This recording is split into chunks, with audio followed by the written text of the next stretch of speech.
Assalamualaikum warahmatullahi wabarakatuh.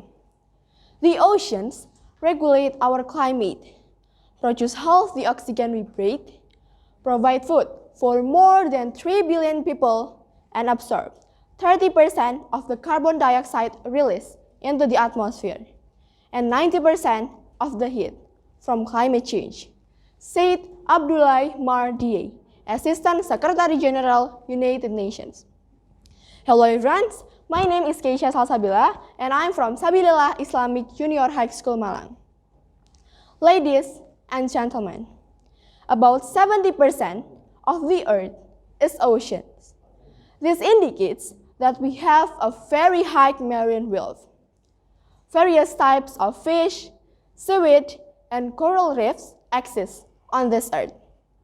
But now, the world is currently facing an increasingly serious threat of damage to marine ecosystems due to massive utilization by human activities, such as overfishing that is still happening, as well as endless pollution and waste. Fish populations in the oceans are shrinking in number and are heading at an alarming rate.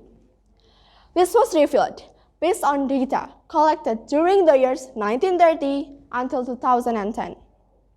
During that time, the fish population in the world's oceans decreased by 4.1%. This is not a small number, because 1.4 million metric tons were lost. So, why did this happen? One of the biggest problems is plastic. Humans are the largest producer of plastic waste.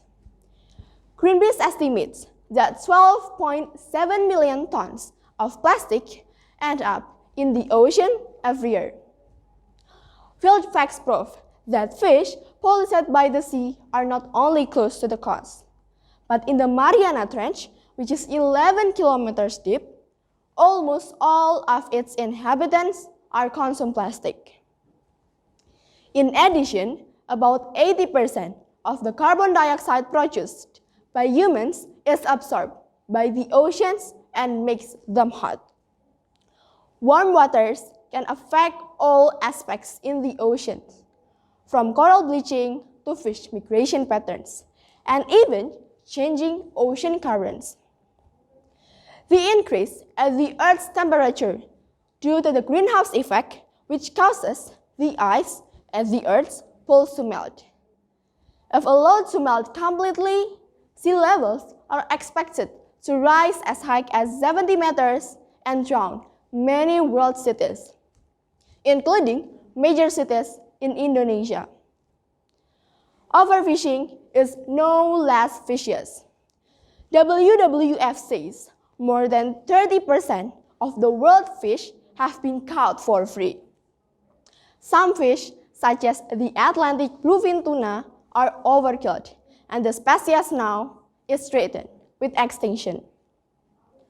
Oil and gas reserves are stored on the seabed in large quantities. However, drilling and liquefaction can damage the marine environment. This is not matched by the company's steps to deal with the environmental problems. When resources run out, companies will move to other areas to do the same, and so on. Whales and dolphins are communicate and hunt by sonic signals. But this is disturbed by the noise of marine industry to military sonar. Noise pollution prevents female whales from hearing male whales sing, which is one of the attractions whales to mate. And also, increased acid levels can interfere with the mating process of marine animals and make it difficult for fish to detect predator in acidic water. Acidification is changing ocean chemistry. Over the last 200 years, the oceans have become 30% more acidic. The first systematic analysis published in the journal Current Biology 2018 found that the ocean area has changed due to human activities. leaving only 13% left untouched. This evidence follows the news that half of the world's oceans continue to be exploited for fishing. Of course, if the ocean is damaged, then humans will be the victims. Because whatever we do to nature will eventually return to ourselves.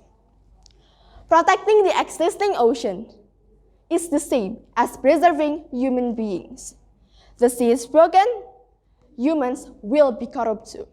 So, how long are we going to campaign to protect the sea but there is no action? I'm Keisha. Thank you very much for your attention. Wassalamualaikum warahmatullahi wabarakatuh.